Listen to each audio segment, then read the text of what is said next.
something I wanted to remind. Well, I forgot about it. Now I'm just now catching up on the news on Epstein overseas. Um, Andrew Mountbatten Windsor, while he was still prince in the royal family, had some MI5 or some agent threaten me on Facebook Messenger. Of course, my phone was under surveillance, so they got all that. The special prosecutors and state police and whoever has it all. But she and I had been friends through a guy named Brandon something or another, a Canadian guy who I met in an autism support group on Facebook. And I don't know if he is also some sort of government agent and used that as an excuse to introduce us. I don't think it was a coincidence. It's really hard to believe that he just coincidentally hooked me up with somebody. And she was Native American, said she's autistic. She had an animal sanctuary in Great Britain. And she was always acting like an advocate, but I think at the end of the day, she was the one that kept getting my Facebook posts deleted and my shit shut down. And eventually, when I was camped out on the property that the Pomerlows ended up buying and then selling to Elon Musk or renting to Elon Musk, it's now a Tesla. It used to be in Old Hannaford. Since she threatens me saying, yeah, I used to get rid of people for the government, and uploads a shot, it looked like a scan of a newspaper article about a guy that went missing. Sounds like the threat to me and trying to convince me, oh, well, he's dead. Well, who cares if Chad's dead? If Chad's dead, he's killed.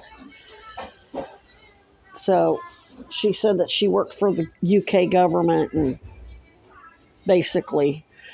So I started some shit, global shit. But Epstein was a global compromat that got compromat on people. Power, anybody with power, Epstein targeted them. But Epstein isn't a one-off.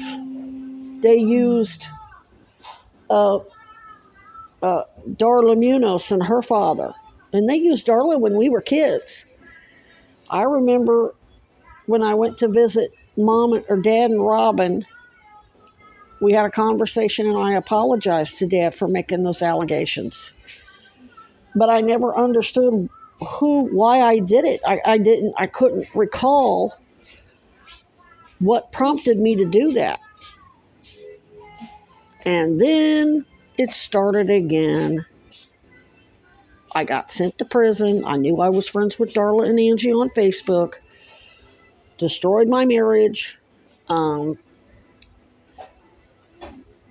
They kept accusing me of enabling. I got sent to prison even though I launched the investigation into Richard Beasley and Scott Mason and John Mason and their racketeering on the IRS. They basically accused me on the witness stand of enabling them. Well, the only way you're going to enable child predators like that is if you were abused yourself. That's as cops that's how it works. Most abusers were abused themselves. And they're saying it was both parents abused me, and that's why I enabled Beasley, but I didn't. His sex offender probation officer, a Navy officer who got deployed, in fact, they had to postpone the hearing date because Obama declared war on Libya and he got deployed. And we had to wait another 3 months or so for our hearing date. So they're covering for that Navy officer and Florida sex offender Department of Corrections officer who committed perjury on the witness stand. So that's another reason. So they made allegations against Mom and Dad, though Mom is kind of true because she's apparently, her and Mary and Meredith got kickbacks. Of course, Meredith wasn't born when it happened to me as a kid, And then they're working with Darla, and her dad got kickbacks, and now Darla works for Homeland Security. No coincidence there. So, anyway, just a few other things I wanted to point out.